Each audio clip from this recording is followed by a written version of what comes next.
le rideau, le rideau, le rideau. Salut, camarades de la chose ludique. J'étais le contenu du rideau cette semaine. Oh, vive. À quand ce le retour du Big Deal? Ce n'était pas une voiture. Comment il va, Bill? Comment s'appelait la planète de Bill? Elle s'appelait La quoi? la planète de Bill. Oh, je sais pas. Moi non plus. Ah ouais. Bienvenue. Ah, mais c'est vrai. Vous n'êtes pas venu pour entendre parler du Big Deal, vous êtes venu pour entendre parler des sorties de la semaine. Et de Vincent Lagaffe. Et de Vincent Lagaffe. Cette semaine, il sort plein de petits trucs. Il sort Trio, on va en parler. Il sort Burn, on va en parler. Il sort Zero Hero, on va en parler. Il sort Lord of Valhalla, La Familia, on va un peu moins en parler. Et il sort une vieillerie, mais qui était un peu une dinguerie. Et pas le Big Deal. Ouais. Dominant Species. Mais on va en parler, parce que c'est pas celui-là qui sort, ça c'est celui qui avait à ma maison. Mais tout de suite, sans plus tarder, sans augmentation du prix des consommations, nous allons parler, mesdames et messieurs, de Trio, le jeu qui était sous la couverture de la miniature. C'était Trio, vous avez remarqué? Vous avez fait des parallèles? On est marrant. Hein. C'est même pas. Je n'y suis pour rien. Il y a une pote qui m'a arrêté dans la rue tout à l'heure pour me dire que les miniatures étaient grave cool. Elle me dit, je regarde pas les vidéos, mais j'adore les miniatures qu'on fait avec Sandy. Ouais, moi aussi j'adore les miniatures. Comme quoi on voit Simon, quand il demande la miniature du trio, il fait oh, oui, est-ce que tu pourrais obscurcir un peu mon jean? Moi c'est vas-y, fais-les plus grandes, les oreilles des souris. Ah, c'est du boulot tout ça, comme un boulot d'illustrer des jeux. Les illustrations sont de Laura Michaud. Voici Trio. Ce truc-là, vous allez le voir popper partout. Je pense que ça devrait terminer très très haut dans le top des ventes de chacun des magasins de jeux partout en France, un petit peu partout. Un jeu japonais, un jeu de Kaya Miyano, que Mathieu Despnous, le rusé Mathieu Despnous, a repéré sans doute dans des salons de jeux au Japon. Oui, bah il a dit, c'est venu du Tokyo Game Market et que c'était un des jeux qu'ils avaient mis le moins de temps à décider s'ils allaient l'éditer ou pas. Cocktail Games édite 2 à 3 jeux par an désormais. Parce qu'ils ont les moyens de prendre le temps et de faire les choses bien. En fin d'année, ils sortiront un jeu coopératif de désamorçage de bombes avec un partage d'informations, tout. Ça, j'ai très très hâte d'essayer ça. Un mode évolutif et tout. C'est coolos, hein. Il y a encore beaucoup de boulot dessus, mais franchement, c'est coolos. Mais pour l'instant, une de leurs retentissantes sorties de l'année après l'extension d'Happy City Groovilla, c'est Trio. Trio, on est sur de petits jeux de cartes. Moi, j'aime les petits jeux de cartes. Ah bon? Ça fait longtemps que je vous ai pas parlé de Hula Hoop. Bon, ici, alors figurez-vous que ça s'appelle Trio, ça aurait pu s'appeler Brelin. Parce que le but, c'est de faire des brelins. Vas-y, on fait une petite partie de Brelan. Viens me brelan. Alors, Brelan bas de Wombat. Brelan bas de Wombat. C'est-à-dire, on a tous reçu des cartes en main. On les a mis visibles ici pour les besoins de la réalisation. Et également, au centre de la table, il y a les cartes qui n'ont pas été distribuées aux joueurs. Bien. Mon but, c'est de faire des brelans. Chaque fois que je vais jouer, je vais tenter de faire un brelan de numéros. Par exemple, je pourrais tenter de faire un brelan de 11. Je vais dire, ben regardez, j'en ai un, en voici un autre, et je vais chercher un autre 11. Dans ce jeu, les cartes vont de 1 à 12. Je vais donc demander à quelqu'un, non pas s'il a un 11, et c'est là où le jeu est subtil, je vais dire, vas-y, montre-moi, toi, Amandine, la carte la plus forte que tu as dans la main. Ça, c'est la main d'Amandine que je vois pas. Elle me dire, mais Simon, la carte la plus forte que j'ai dans la main, c'est pas un 11, c'est un 9. Ah, raté, j'ai pas réussi à trouver les 3 11. Je ravale mon somme. Basta. Et puis tu te fais critiquer parce que tu as mal joué, parce que tu as montré les cartes de ta main avant de prendre des informations chez les autres. Alors Et attention. Voilà. Ça aurait été plus malin de dire, Amandine, montre-moi la carte la plus forte que tu as dans la main. Ah, c'est un 9. Il faut maintenant que je cherche les autres 9. Soit chez les gens, soit, je vais regarder. Non, c'est pas un 9. Ça suffit.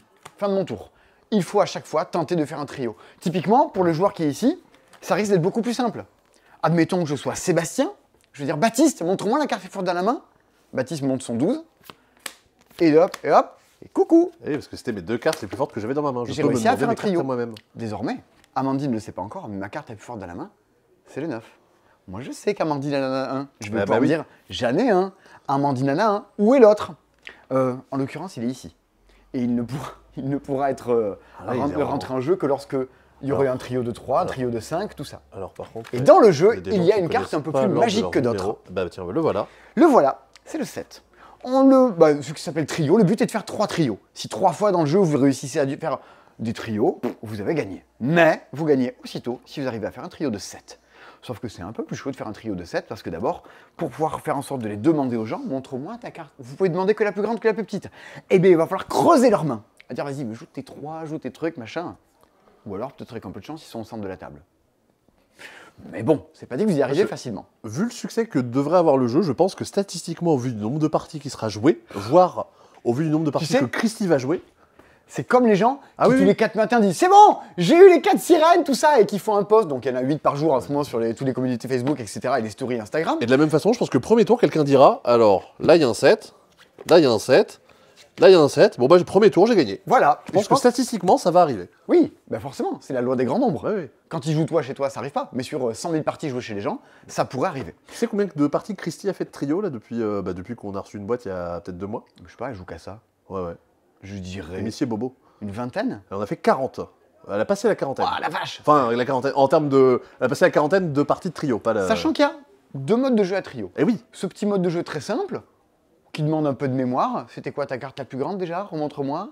Alors je vous montre une carte de ma main, ta carte la plus petite. On cherche des trios. Mais, admettons que regardez, j'ai réussi à faire mon trio de 12. En dessous, il y a une petite information. Il y a écrit 5.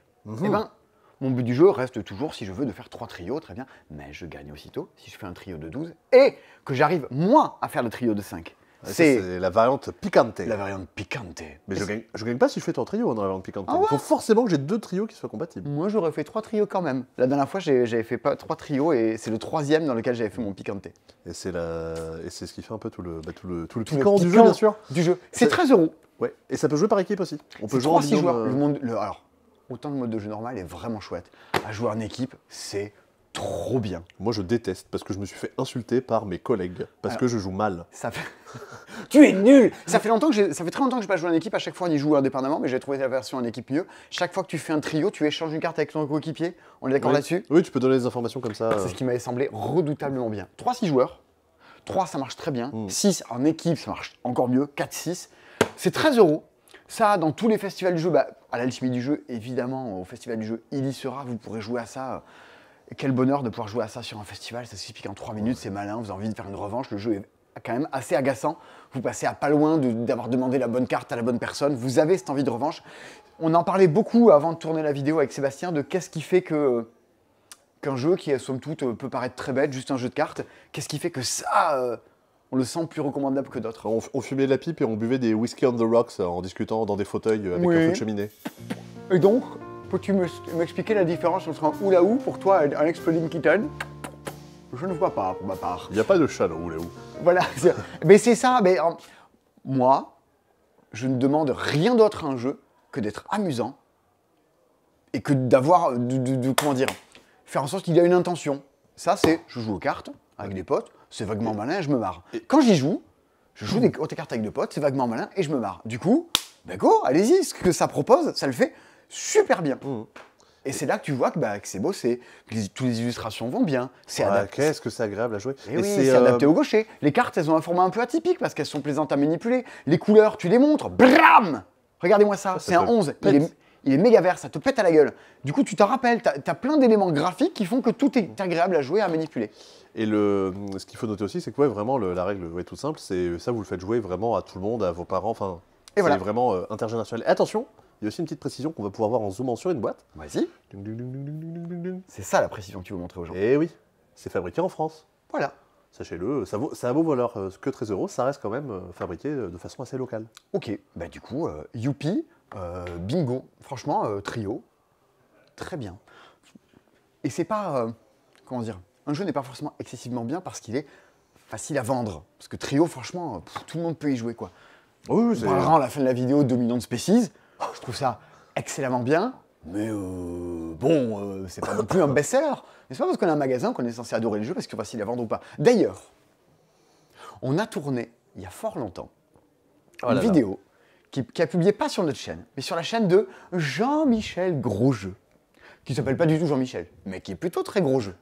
C'est quelqu'un qui a, comme Pierre Bellemare et Christophe Ondelat, la grande facilité à raconter des histoires, avoir une voix de narrateur. Ces vidéos d'explication de jeux qui ne s'attaquent qu'à des jeux à la complexité un peu redoutable, au moins 4,40 sur BGG, sont vraiment des merveilles de montage et d'explication.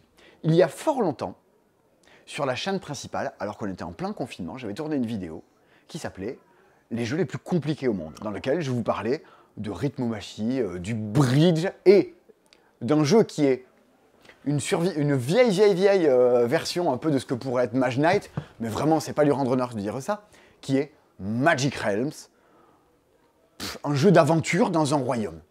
Un jeu, une espèce de machine à créer des histoires. je vois que Jean-Michel Grosjeu fait des vidéos sur ce jeu-là. Je le contacte, il vient nous faire jouer à Magic Realms.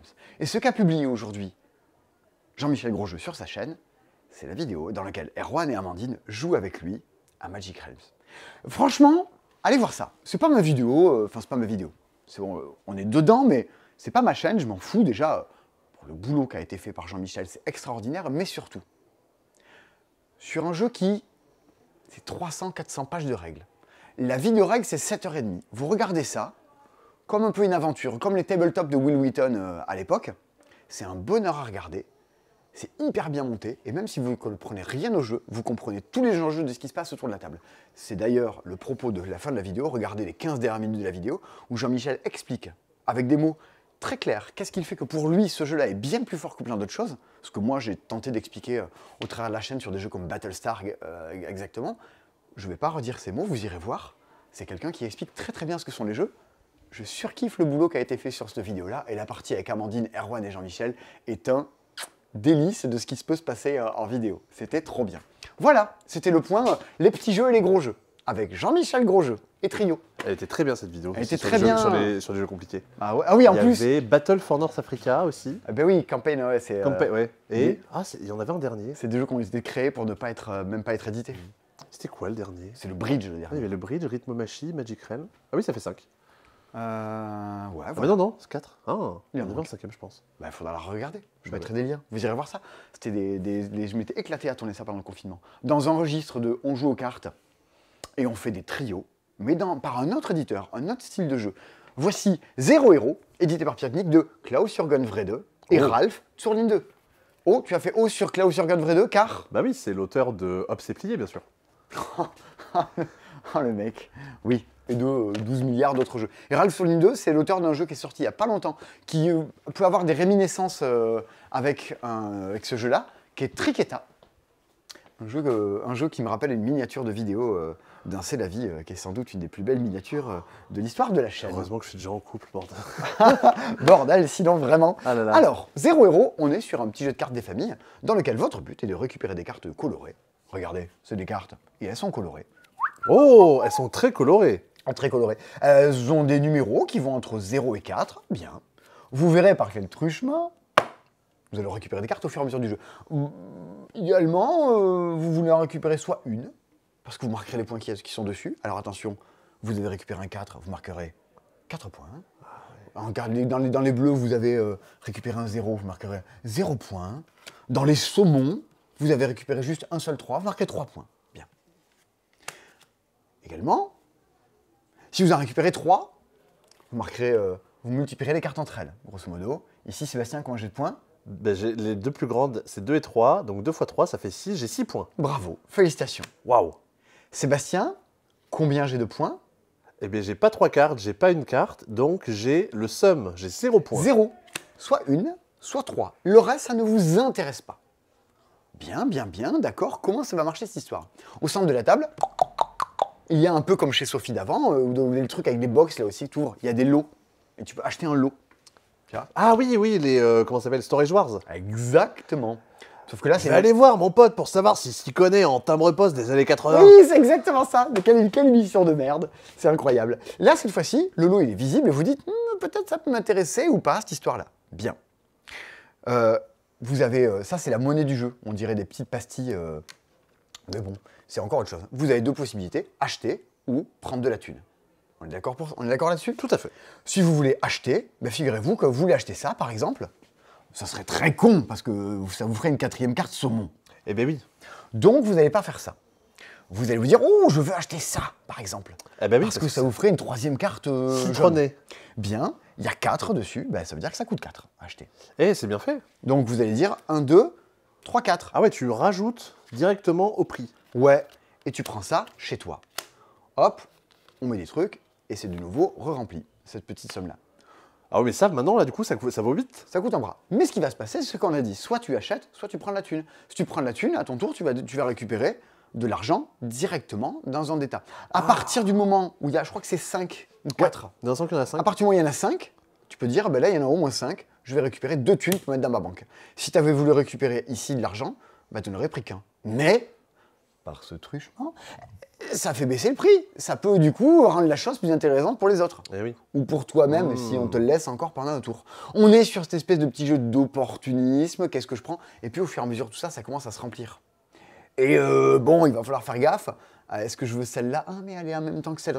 Figurez-vous que les cartes, quand vous les récupérez, en plus, ont des effets. Ah, des petits effets. Eh oui. Intéressant. Regardez ça, ça fait gagner une petite pastille gratuite. Bah oui, parce que c'est écrit dessus, plus C'est- pastille. Ouais, oh, là je gagne une carte. Waouh. Waouh! Et alors là, Et là je fais un twist à Saint-Tropez. tu peux filer une carte à quelqu'un et lui en récupérer une. Ouais, c'est l'un ou l'autre. Tu vas pouvoir pourrir sa collection ou alors venir. Ce qui peut faire qu'en Regarde fait, pas, tu peux être intéressé par récupérer ce lot-là. C'est pas grave, tu en as 4. Mais plus tard, tu vas essayer de faire en sorte de refiler la 4e à quelqu'un. Que ça va peut-être lui pourrir à la fois. Donc, on se retrouve dans un truc un petit peu méchant. Où l'interaction n'est pas que au niveau de l'argent. Au niveau des effets des cartes aussi. On va jouer comme ça jusqu'à ce que le remplissage du marché soit arrivé au bout. Il y a un petit paquet qui va permettre de terminer et de mettre fin à la partie. Vous l'avez compris, petit jeu de cartes des familles. Ça aurait très bien pu être un jeu qu'on retrouve dans la collection métal de Gigamic. Ouais, carrément. Ce genre de petits jeux-là. Carrément. 0 héros, et ben, ça marche très bien. Vous y aviez joué à Cannes. Ouais, on y a joué à Cannes avec la géniale Stéphanie, Stéphanie, tout à fait. à qui on fait coucou. Et bah, c'était, encore une fois, un petit jeu de cartes qui n'invente pas grand-chose, mais qui est plaisant à jouer. Ah ouais. Vraiment, ce petit système de un peu court de la bourse, bah, c'était rigolo, ça nous a Bien bien sûr, plu. ça monte, ça descend, tu prends des trucs au détriment des autres. Tu as un petit côté I Love Sky, c'est quoi le juste prix auquel il va falloir acheter cette chose-là? T'attends un peu. À quand Philippe Risoli dans les vidéos, quoi. Ah ouais, Philippe Risoli sur I Love Sky, ça serait vraiment bien. Ouais. C'est le juste prix! Félicitations, bravo. Un jeu qui ne manque pas de piquant, un troisième jeu qui ne manque pas de piquant cette semaine. Alors oui, il manque pas de piquant, effectivement, parce que... Qu'est-ce que tu nous as fait là, Simon? Bon, alors, ça, c'est ma réception débile de la semaine. Moi, je penserais à les ramener à ma maison. J'ai un toc dans la vie, mais ça, il n'y a que les gens qui me connaissent très très bien qui le savent. Du coup, Alors, faut savoir que tu le caches vraiment beaucoup, tu n'en parles jamais. c'est mon truc honteux. Et moi, je fume pas de clope, j'ai pas de problème d'alcoolémie, j'ai pas grande déviance dans la vie. Là, on dirait Michael Vendetta. On Je verra fume pas. pas, je bois pas d'alcool, je fais du sport. Non, il y a des gens, pour se relaxer, ils fument des clopes, clope sur clope. Moi, j'ai un problème, je mange du surimi. C'est honteux absolument de la vie. Et je mange pas du surimi comme ça, je mange du surimi avec de la sauce sriracha, qui est cette petite sauce-là. Vous savez, c'est le truc que vous trouvez dans les restaurants chinois, et où la bouteille, elle a l'air vieille et tout, et t'as toujours l'impression que si t'en manges, tu vas avoir la diarrhée. Bah, c'est Ben un peu moi, on dirait un peu dans les bronzés font du ski, quoi. ouais. Exactement ça. Ça arrache la gueule, mais j'en mange des kilos parce que je passe mes journées à bouffer du surimi. C'est terrible. Et donc, on a reçu ça, mon stock, pas mensuel, mais pas loin, de sauce sriracha. En même temps qu'on reçoit Burn, qui est un jeu sur le piment. Alors, notez, cette vidéo n'est pas sponsorisée par la sauce Sriracha. Ce n'est pas un placement de produit, c'est juste Simon exhibe ces trucs bizarres. Je me suis dit que ce serait une petite scénographie sympa. Mais oui. Bon, je suis dispo, tout ça, on apprend des trucs sur les jeux et sur les gens. Ah, pourquoi, quand on avait reçu King Size, on n'avait pas acheté 20 000 capotes? Mais parce qu'en fait, je n'ai pas cette déviance-là. Ah, bah oui. Si vous avez des trucs honteux avec la bouffe, faut le dire dans les commentaires, je me sentirais moins seul. Mais franchement, j'en suis à une trentaine de surimi par jour environ. Bien, qu'est-ce que c'est Burn, un jeu qui se prononce à l'anglaise, malgré le fait que l'éditeur c'est Morning Player, qui sont des gens du côté de Toulouse, et que les auteurs, soit David Simian et Pierre Voy, Ah, oui, Ah, les auteurs de Time of Empire. bingo, Ah, mais je savais pas que c'était eux. c'est eux qui ont fait ça. Il y a très longtemps. C'est un jeu d'enchères hollandaises. Ouais, génial, un jeu d'enchères hollandaises. J'en rêvais. Je me demandais, mais quand est-ce qu'il y aura des jeux d'enchères hollandaises à nouveau? Je voulais le savoir. Oui, ils sont enfin là. Personne, jamais, dans aucune vie, ne s'est Les dit fans ça. des Princes de Florence. Ouais, c'était ça. C'est marrant que tu connaisses ça. Bah, grâce à, on en parlait tout à l'heure, à Playback. Ah, un super podcast. Qu'est-ce que les enchères hollandaises? Les enchères hollandaises, aussi appelées enchères inversées, c'est un système d'achat en fonction de la valeur, c'est tout con. C'est tiens, Sébastien, t'en veux? Je te le vends, ça coûte 10 euros. Ah. Non? T'en veux pas? 9 Non. euros. Allez, Oh. allez, je te le fais à 8. Alors, vas-y! Je te le fais et 7. Allez, je prends. Ah, je 7, prends. tu prends un 7. Ouais. Ça, c'est les enchères hollandaises. Même s'il y avait un petit côté le souk de rabat. Quand t'es tout seul, c'est un peu moins intéressant. Le plus intéressant, c'est quand t'as d'autres gens autour de la table qui vont l'acheter avant toi, c'est peut-être. Ça ajoute un peu peut-être plus de piment, quoi. Quand t'as plein de blonds vénitiens qui se battent pour du hareng, oui, c'est plus intéressant. Ça, c'est un jeu d'enchères à la hollandaise. Ici, c'est un jeu dans lequel nous devons constituer des stocks de pimiento. Regardez-moi ça, les illustrations sont de Gorobei. Oh, c'est tellement chouette. On est sur la règle de jeu la plus choupie de l'année. quelque part en Amérique latine. Donc vous allez devoir faire une sauce piquante pour Don, je sais plus comment il s'appelle, guacamole, pour El Gobernador. Alors bon, voilà, il y a toute la petite BD avec l'histoire, mais regardez-moi ça comme c'est choupi. Mais j'allais dire, il faudrait que Gorobei illustre plus de jeux, mais il en illustre pas mal, notamment qui sort la semaine prochaine normalement. Ok. Ah oui, Myriade. Et oui. Il aurait dû arriver cette semaine, mais Rodissé. les grèves. Et donc après, toute la règle du jeu est illustrée de cette façon-là. Qu'est-ce que c'est? Votre but est donc de récupérer des lots de cartes qui sont des petits piments ou des choses piquantes, en plus que des, j'allais dire des collaborateurs, en plus que des petits personnages qui vous donnent des pouvoirs spéciaux. À chaque tour, un lot est mis en vente au centre de la table. On tire 3 cartes du paquet, 3 ingrédients, et on gagne également toujours un petit personnage. Bien. On en met 2 ou 3, ça dépendra du nombre de joueurs, c'est un détail. Chacun va les regarder, et à la manière de Sushigo, ces cartes ont toutes des façons un peu différentes de vous faire marquer des points. Un point par famille d'ingrédients, hors moutarde. Donc en fait, la moutarde, elle rapporte des points si vous avez des cartes différentes dans le jeu. Et oui. Les explosifs, c'est 1 point par carte d'organisation. Les organisations, ça va être eux. Les Ghost Pepper, si vous en avez 1, c'est 1 point, 2, c'est 3 points, puis 6 points, 10 points, 15 points. Ça nous rappelle des raviolis dans Sushigo, par exemple. Des Antoine Gyoza. Des Antoine Gyoza. Bon voilà, le Carolina Reaper, c'est -3, puis après ça commence à rapporter de plus en plus de points. Vous avez bien vu, donc à vous de voir si les cartes sont là vous intéressent ou pas. Et donc, le compte à rebours va commencer. Quelqu'un va commencer à dire 12. Ça vaut 12, mesdames et messieurs. Non 11. 10. 9. À un moment, vous allez vous dire, vas-y, je suis prêt à payer, on a de la thune. Et à ce moment-là, il va falloir vous jeter. Attention. Sur le totem d'achat. Sur le totem d'achat. Bravo, c'est vous qui remportez. Et dès que quelqu'un a chopé le totem d'achat, les autres joueurs peuvent choper différents totems au centre de la table. Qu'est-ce que c'est que ces kitty qui font que les totems? Lui, je vais payer. Et l'argent que je vais payer, je vais le distribuer équitablement aux autres joueurs autour de la table. Donc je m'appauvris, j'enrichis les autres, mais au moins je récupère ce que je veux. Ici, tu as récupéré le personnage de l'organisation. C'est donc toi qui vas récupérer Miss Barry. Si l'enchère de ce tour est un chiffre impair, gagnez 1 $. Et désormais, jusqu'à la fin du jeu, tu vas gagner ce pouvoir. D'autres vont gagner la possibilité de pouvoir aller à la banque. D'autres vont pouvoir gagner la possibilité de tirer des cartes au pif et de décider de les acheter ou non pour le prix de 5. Il y en a un qui est malin qui dit j'achète pas, par contre, la moitié de ce que tu payes, bah, tu me le donnes. Exactement. Tous les petits totems vont déclencher des actions différentes. Donc certes, vous êtes un peu deg de ne pas avoir chopé le truc, mais visez la bonne opportunité, le truc qui vous intéresse. C'est trop con. Ouais, et ouais. ben, ça marche très bien, cette petite bêtise. Ça, ouais, Thomas, il s'est éclaté là-dessus. Ça, typiquement, Grave. je le vois beaucoup en bar à jeu.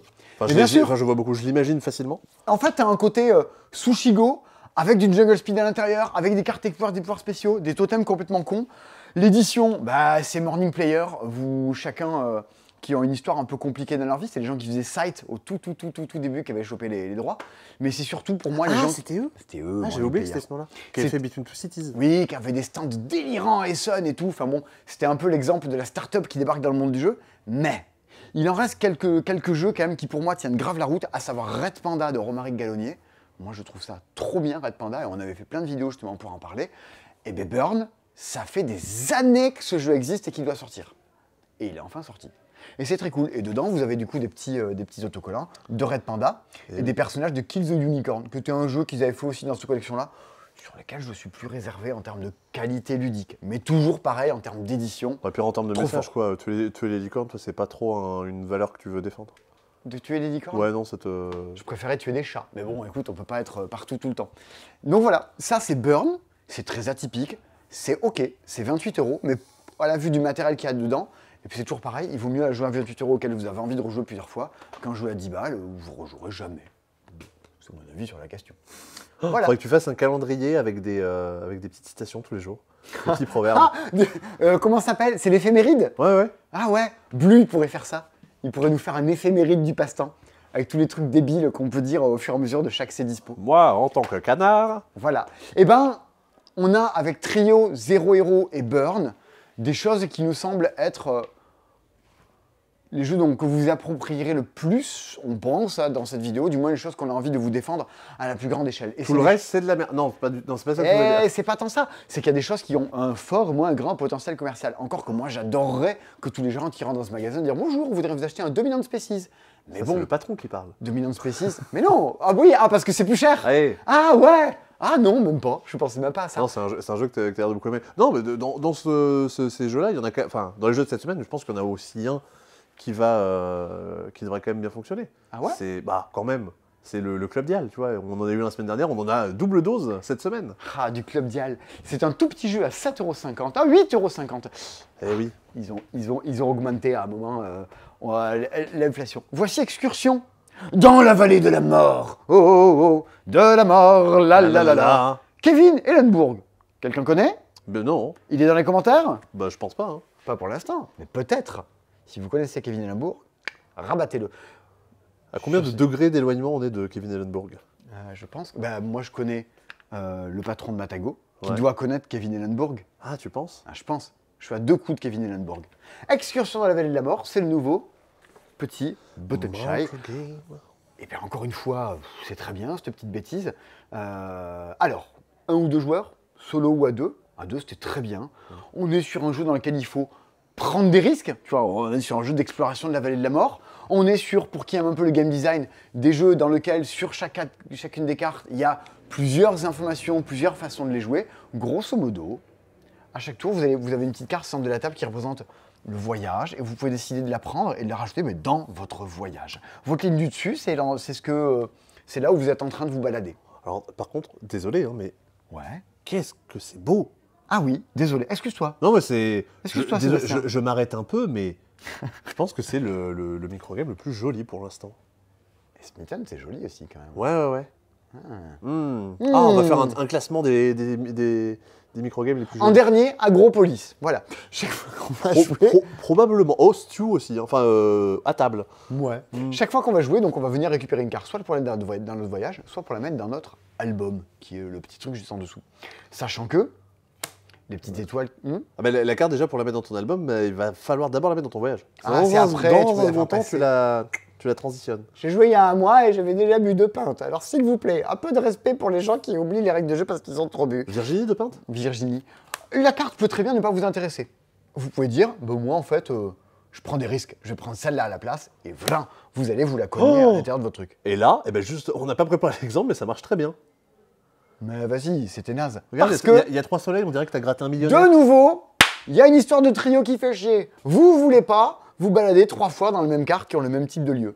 Dans ce cas-là, la dernière, je crois que c'est celle qui vaut le plus de points qui est dégagée. Non, c'est la dernière qui est virée. Allez hop, ça dégage. Et le reste, C'est tout perdu, c'est remélangé dans la pioche. Au revoir, et monsieur, hop, dame. ça repart là-bas. Youpi! J'ai récupéré tout ça pour rien depuis des tours. Bon, ça va pas vous arranger. L'autre possibilité, c'était de dire que vous allez mettre des trucs en banque. Ça va venir dans votre album de souvenirs. Bon, vous oubliez hein, les points de victoire qui sont dessus, les petites étoiles dans votre album, c'est pas ça. Mais, on l'a vu, chacune des cartes a des petites capacités. Gagnez 2 points pour chaque goutte dans votre voyage et votre album. Oh. Ah, ça commence un peu à m'intéresser, cette histoire-là. Il y a un système après de cartes qu'on glisse dessous, mais vous avez vu le principe. Parce que Est-ce quand je que commence à avoir, pardon, quand je commence à avoir plusieurs cartes qui ont le même danger, j'ai envie de les planquer justement pour que ça compte pas. Et ben voilà, mais vous perdez les points qui sont dessus, donc vous êtes là genre, oh vas-y, mais je pourrais tenter, on va dire que c'est pas ce symbole-là que je vais piocher. Vous êtes toujours partagé dans ce principe du risque, des cartes il y en a très peu, il y en a Bah, que 18, 18, hein. comme dans tous les Buttonshire. Donc vous pouvez estimer les probabilités de dire, ok, il y a tant de chances pour que je récupère ça, cette carte c'est lui qui l'a, il l'a déjà jeté. Ce qui fait que même en solo, c'est un petit challenge que vous pouvez vous imposer à vous-même qui est plutôt très plaisant. Bon, encore une fois, c'est un très bon Buttonshire, c'est malin avec toutes les capacités de cartes différentes. Ouais, Qui vont faire des scorings et des possibilités de parties différentes à chaque fois. C'est parti de ce genre de jeu qui a vraiment très peu de cartes, mais où toutes les cartes ont un peu leur propre personnalité, donc c'est intéressant. Il y a assez peu de jeux qui le proposent. Ça, jamais tu vas la mettre dans ton album. Ouais. Ah putain. Et à noter qu'il y a aussi une variante picante. Ah, sur Excursion Vallée de la Mort. Eh ouais, la variante picante, elle est vraiment méchante. Elle te dit que la carte que tu pioches, au lieu de la mettre chez toi, tu peux la foutre dans le voyage de ton adversaire. Oh, l'horreur. Donc tu lui dis, ah tiens, t'as 2 gouttes, eh bah tiens, en voilà une 3e. Donc tu peux, t'hésites vraiment à avoir ne serait-ce que 2 cartes identiques pour pas te le faire pourrir. Non, ça a l'air affreux. Je veux pas jouer avec ça. Bah bizarrement, Enfin, ou pas avec tout le monde. bah, Thomas avait la version anglaise, bizarrement c'est plutôt cette version-là qu'il préfère. J'avais la version anglaise, ok, aussi. Pareil. Bien, c'était Excursion dans la Vallée de la Mort, c'est encore un très beau Buttonshire. Et évidemment, ces trucs-là trust le top des ventes parce que ça coûte pas grand-chose et il y a un rapport qualité-prix qui est quand même très très très élevé. T'imagines, genre dans 4 ans, là, quand il y aura 88 microgames, je pense qu'ils feront genre la microgame Big Box. Tu vois, genre ils offrent une boîte à chaussures, Ben, et moi, dedans tu mets les Je pensais faire ça, dire ben, en fait, si vous en achetez 5 ou faire un truc comme ça, parce que c'est. Moi j'ai joué à pas mal de ceux qui vont sortir Parce que ça devient tellement un exercice de style, ouais. le nombre d'auteurs qui leur en proposent est hallucinant. Ils ont un line-up là-dessus pendant des années. Et qui Voilà, sont pas y que a- des button shy, qui sont des créations aussi. Ouais, ouais. Matago. Mais là, il y a Insurmontable. Alors qu'il y a un Button Shy, Insurmontable qui va arriver là en mode juin, solo en solo, ouais, qui était vraiment très cool. Si vous avez aimé l'île des prédateurs, c'est le même auteur et c'est du même acabit. Ah. Et il y a. On avait joué à Totemic là, qui doit arriver bien dans quelques temps, là, genre. Le Migros. Le Migros, parce Le qu'il y a. Migros Game. Parce qu'il a au moins 25 cartes, je crois. Attention. Ils veulent pas l'appeler le Migros Game, alors que franchement, c'est vachement bien comme idée, Migros. Bon, voilà. Eh bien, c'est problématique cette collection parce qu'ils sont extrêmement bien. Faudra qu'on trouve un système d'abonnement. Genre, recevez tous les mois chez vous votre Micro Game. Bon, on réfléchit. On n'arrivera à rien d'intelligent. Mais on réfléchit. Si d'autres ont des idées. Oh, c'est quoi ça? Ça, C'était une transition là que je viens de faire. c'est le festival Alchimie du jeu. Oh, c'est fou. C'est- Qu'est-ce que c'est? On pourrait mettre une affiche dans la vitrine, on a de la place. Ah. Bien, Ah oui, on met des affiches pour les festivals, c'est vrai. on en met une à la fois, c'est fou.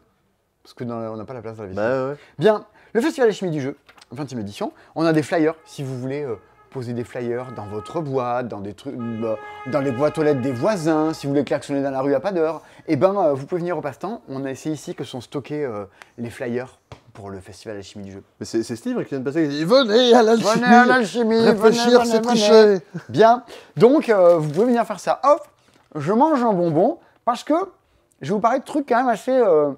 je vais vous la faire vite parce que chacun de ces jeux pourrait nécessiter environ une demi-heure et demie d'explication. Admettons qu'on va déjà s'étendre sur pas mal de choses. Alors, à l'attaque. C'est de la VO, c'est de l'import. Je sais pas si Super Meeple va le localiser ou pas. Oh bah ça sort en octobre. Ah ouais? Oui, oui. Ok, Actuellement, Antoine Prono est en train de le traduire, ok. d'après son compte Twitter. On embrasse Antoine Prono. Un traducteur de jeu. Il fait des trucs bien. Et qui milite un peu pour être reconnu en tant que traducteur, parce que ça demande quand même un petit peu de travail, ce genre de choses, pour Bah, comprendre les règles, que les cartes soient claires, que les effets soient limpides. C'est pas juste du Google Trad. Ah, l'histoire nous l'a prouvé. Voici La Familia, un jeu de Feuerland. Feuerland, pour ceux qui ne connaissent pas, c'est un éditeur qui est reconnu mondialement pour plein de jeux, 2 étant particulièrement majeurs, et on peut même mettre 3. Terra Mystica, Projet Gaïa. Projet Gaïa, Ark Nova. Ah oui, c'est Feuerland Oui, aussi. c'est oui. Feuerland, bien sûr, c'est Feuerland. Donc, sur celui-ci, ils se sont fait plaisir. Le jeu est un ovni. C'est un jeu dans lequel on joue une famille de la mafia sicilienne. Et puis la couverture, Thomas et Nico ont vu ça, on fait waouh, c'est la plus belle couve de jeu que j'ai jamais vue depuis longtemps. C'est possible. Moi, je C'est trouve ça un peu vide, mais effectivement, Ah. les couleurs sont vraiment hyper belles. La composition est chouette, ça change de tous les trucs habituels avec la profondeur, le château à la fin, le héros devant. Bon, depuis l'ordre d'Oxydite, on pourrait passer à autre chose. C'est Weberson Santiago qui illustre le jeu. C'est magnifique, c'est top. C'est de l'import. Ça vaut une centaine d'euros et c'est un jeu qui se joue à 4. De 4 à combien De 4 à 4. Ah, quand Ah même. oui, c'est touchy. On est sur un truc. Et puis, c'est un jeu dans lequel ça va cogner. On est des familles de parrains mafieux qui vont se battre pour le contrôle de la Sicile. Et sur BGG, tous les commentaires vont de ouais, quelle immoralité, éditer un jeu sur ce thème-là. Il l'ouvre un petit peu moins quand Endeavor est sorti. C'est fou ça. Oh si, non, autant. Ah si quand même. Ah d'accord. Je sais pas, moi je vous avouerai, j'ai du mal à avoir des avis sur ces questions-là. Du coup, si vous en avez, vous pouvez donner le vôtre. Mais le mien, je n'en ai pas. Comme quoi, des fois, vraiment... Bien, c'est un jeu qui joue à 2 contre 2, c'est de la baston, c'est du gros jeu. On a une ou 2 boîtes, je crois, histoire de dire... Ouais, ça, si deux, vous voulez je jouer à la Familia avant que ça sorte et que l'anglais ne vous dérange pas, sachant qu'on est avant tout sur un jeu de placement d'ouvriers. Donc au-delà de je me colle la règle en anglais, bah, au niveau du jeu, ça se fera plutôt assez facilement. Voilà, et on est sur du gros jeu de plusieurs heures. Dans le registre, c'est en anglais. On en a commandé une boîte parce que voilà, c'est un peu trop cool et que notre but c'est de rendre service à des gens, de le mettre des jeux à disposition. Un jeu de l'auteur de Pax Pamir, un jeu de l'auteur de Root, un jeu de Colwell. On embrasse le baron. Voici La bise. John Company, seconde édition. John Company, alors là on est sur, mesdames et messieurs, on est sur une petite boîte à 140 €. Ah oh. Ben Ah oui. Mais en même temps, on dirait un peu un coffret de boîte de champagne, tu vois, ou de boîte de vin. Ouais, ou des sneakers un peu, tu sais, des trucs un peu custom et rares. Ou un coffret Scorpio. Un coffret Scorpio. Ah ouais, en rouge là, comme ça. Bien. On parle. Ben, cette semaine, il y a l'auteur de Catan qui est décédé, Eh oui. Klaus Teuber, qui est le mec qui pour moi a réussi un des jeux de négociation et de commerce le plus brillant qui soit. John Company, c'est un immense jeu de négociation qui commence au début, je crois que c'est du 18 ou du 19e siècle en Inde, je crois que c'est du 18e même. Et dans lequel, dans tous ces jeux-là, vous n'incarnez pas une compagnie, vous grosso modo les influencez, mettez des hommes à leur tête et vous allez vous battre à grands coups de négociation pour faire prospérer ces entreprises et leur faire s'étendre sur le territoire de tout ça. Tout ce que j'ai pu en voir partout de John Company dit, bon, c'est du gros jeu, c'est Cold World, c'est une énorme simulation de ce que pouvait être la vie de ces compagnies à l'époque. C'est brutal, il y a plein de retournements de situation partout, et les gens qui aiment le genre, faut jouer, si vous avez déjà joué à Pax Pamir, ce genre de choses-là, vous savez à quoi vous allez vous frotter en termes d'exigence, en termes de règles, de mécanique, d'enchaînement d'actions. Mais bon, au service de jeux qui sont toujours un peu exceptionnels et qui sont aussi bien des jeux de stratégie que des jeux de géopolitique, ce qui est plutôt très rare dans les jeux. Donc, John Company, si c'est le géologie du jeu qui vous fait vibrer, si vous avez kiffé jouer à des Pax Pamir, mais que vous voulez à la fois jouer à un truc qui soit très vivant, où ça discute et que ça négocie, vous pouvez y jeter un œil. De toute façon, dans toute la carrière de ce qu'avec Cold World, celui qui est le plus connu, c'est Root, encore que House. Mais ça reste Root, pour une bonne et simple raison, parce que le côté géopolitique est maquillé avec des renards et des petits lapins, et pour que vous n'ayez pas l'air de jouer à Israël et à la Palestine, alors que quand même, eh ben John Company, il n'y a pas de maquillage, bam, vous êtes pris au saut du vide. Et ça se joue à combien? J'ai pas suivi. De mémoire, c'est 5, mais je ne vais pas te dire de bêtises. 1-6, voilà. Ah oui. Alors 1, je ne sais pas ce que vous en faites. À mon avis, 4. 4, ça m'a l'air fortement bien. Sword and Sorcery, c'est l'extension... Au doigt mouillé. Oui. Franchement, je pourrais aller regarder sur BGG à combien ça joue le mieux. Mais à mon avis, de Pax Pamir, de Root, c'est toujours 4 et je le sens bien comme ça. La campagne pour les randoms 2 à 4 de Sword and Sorcery, c'est un message privé. C'est quelqu'un qui m'a dit « Hey Simon, tu pourrais le commander ?» Voilà, il est là. Ne l'achetez pas. Enfin, sauf si vous êtes cette personne-là. Bah surtout, attends, comment ça s'appelle? Ah oui, l'autre jour tu lisais tes notes, tu fais « Attends, j'ai noté le portail des arcanes, mais qu'est-ce que c'est ?» C'est une to-do list qui fait 3 pages, et dedans je fais « Pourquoi j'ai mis le portail des arcanes, ça veut dire quoi ?» Je tape sur Google le portail des arcanes, je fais « C'est Sword and Sorcery !» Oui, c'est ça. C'est ça. C'était pour le commander pour Laura. Bon, bien. Génotype, on en avait parlé sur un C'est Dispo il y a très longtemps. À l'époque j'étais blonde, et j'avais un accent du sud. C'est vrai, c'était le bon temps, ma bonne dame. On est sur des jeux... on est sur les jeux du prof de bio. Génotype, j'en ai vendu plein des profs de bio. Et à mon pote Luc. Parce que... profs de bio? Ah non, bah non, mais il fabrique des médicaments et tout, et ça l'intéresse beaucoup, tout ce qui est la biologie, la chimie, tout ça. Génotype, phénotype, tu maîtrises ces notions, Sébastien? Alors j'ai vu ça à une époque, hein, oui, tout à fait. Bah voilà, c'est ce qu'on retrouve dans un génotype. Le génotype, tout à fait, c'est l'ensemble des chromosomes qui fait que qui composent ton ADN, bien sûr. Ouais, c'est plus pour les plantes, a priori, quand même. Bien. Oh, c'est phénotype. Ah, mais je me suis ridiculisé. Bien, mais c'est peut-être moi qui dis des bêtises. On fera pas de bataille, je suis meilleur en explication de jeu qu'en biologie. On fera pas de fontaine non plus, d'ailleurs. J'ai toujours été. Oui. Il y a que la vérité qui compte. Tu veux qu'on réouvre le rideau ou pas? Allez, ouais. Bien. On est sur un jeu de poste d'ouvrier, de drafting 2D, dans lequel on va essayer de débloquer des graines et des plantations et de les faire grandir de la manière dont on a prévu le plan en fonction de leur génotype et leur phénotype. Bon. Du jeu de stratégie, du jeu de biologie, par John Coveyou, qui a fait un jeu aussi sur la table périodique des éléments. Pourquoi on en reparle à ce moment-là, de ce jeu-là? Parce que enfin, il y a une traduction française. Ouh! Et puis... C'est rigolo, regarde, ils ont mis 2 fois le même drapeau, mais il y en a un, ils l'ont tourné. Hein? C'est François Hollande qui a fait ça? Non. Bon. Et il y a des pièces de luxe, pour rendre un peu de luxe à votre biologie et votre chimie. Ben, j'ai mis le drapeau français en mode défense. Bah, tu vois, il y a plein de jeux qui t'apprend des trucs un peu malgré toi. Tu vois, Terraforming Mars, t'apprends des trucs sur l'habitabilité des planètes. Bon, je dis pas que vous pourrez faire une thèse sur le truc. Génotype, quand même, on est un degré au-dessus en termes de jeux qui sont des jeux, mais vous apprennent des choses. Dans Trio, t'apprends que Nico, il a aucune mémoire. Oui, ce sont des informations. Dans Génotype, on peut avoir ça. On va apprendre... Alors, c'est le nouveau petit Évasion qui est sorti dans la série de Évasion. Celui-ci, c'est l'évasion péché. Au début, il y a un livre dans lequel sont écrits les 7 péchés capitaux. Et à la fin, est-ce qu'il y a une tête dans un carton? Je sais pas, mais qu'est-ce qu'il y a dans la boîte là? Ah non, c'est des cartes, pardon. Bien, donc si vous avez aimé les autres, il y en a un nouveau. Petit jeu d'escape de cartes par des Espagnols. 6 sur 10. Bon, Ah, alors. Bon, c'est l'instant idiot de la semaine. Quand on voulait faire des commandes, on se disait il faudrait commander du casse de trop. Oui, oui, oui. Donc, qu'est-ce que ton cerveau il se dit? Le casse de trop. Pouf. Tu sais, il joue à contrario et il te dit j'ai recommandé la grande évasion. La grande évasion? La vache! La grande évasion. Je pense que chez Gigamic, ils ont dû se marrer à se dire vas-y, le passe-temps, il commande la grande évasion. Qu'est-ce qu'il fout? Je pense que c'est les premiers. C'est les premiers, le passe-temps, à commander autant d'un coup, là. Oh la vache! On s'est planté. Alors, souvent il y a ouais, Antoine Beza, quand il fait un jeu, c'est forcément un best-seller. C'est parce que le mec, il a sorti Seven Wonders, Hanabi, Takenoko, le donjon de Nullbuck, un peu à la même époque d'affilée, tu sais. C'est un peu comme Shfatil à une grande époque, tu sais, mais c'est incroyable de sortir des trucs aussi ouf, coup sur coup, tu vois. Shfatil, sa grande époque, elle a duré sur 20 ans quand même. Shfatil? Ouais. Non! Ah ouais? The Age of Vlada Shfatil, qui est l'auteur de Codenames, Dungeon Pet, Space Sailor, Galaxy Trucker, c'est 5 ans. Ah ouais? Ah ouais. Je sais pas, je voyais que genre, ça durait genre de 2005 à 2015, tu vois. Ah non, ouais, peut-être 10 ans. Ouais, allez, 10 ans, je vais être gentil. Mais pas tant que ça. L'âge d'or. Encore qu'Antoine Bozard revient sur d'autres trucs. L'âge d'or au Festival de Cannes. L'âge d'or est attribué à Vlada Shfatil. Et donc, au milieu de tout ça, il y a des productions qui passent complètement en dessous des radars. Il y a des jeux qui étaient pas fifou, tout ça, dans ce qui a été fait. Et ben, voici un ovni, La Grande Évasion.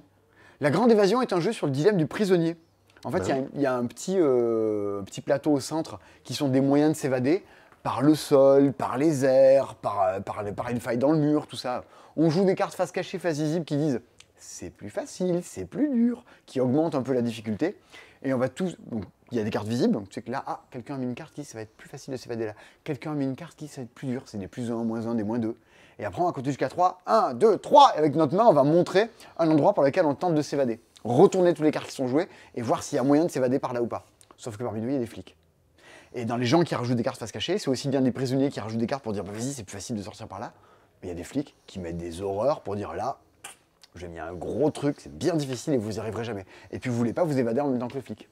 Qui va où? Est-ce qu'on se partage des informations? C'est un jeu sur le dilemme du prisonnier. On n'est pas loin en fait dans l'ambiance de trucs genre saboteur, genre le truc là. Qui est le traître? Qui est celui qui met des cartes de merde partout? Où est-ce que je dois m'enfuir? Est-ce que j'en discute avec des autres ou pas? C'est un peu comme dans. Comment il s'appelait ce jeu là? Psit?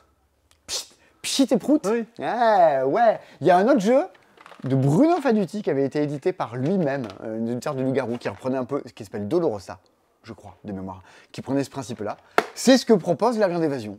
C'est un ovni, c'est très étrange, et au bout de 4, c'est grosso modo 4 manches, c'est le premier qui marque 4 points de victoire, qui a réussi à s'échapper 4 fois, ou qui est le flic et qui a survécu, qui va marquer des points, et on change de rôle à chaque manche. Un mini-jeu du dilemme de prisonnier, si vous ne connaissez pas ce dilemme de théorie sociale un petit peu, c'est plutôt assez intéressant, et le jeu est là.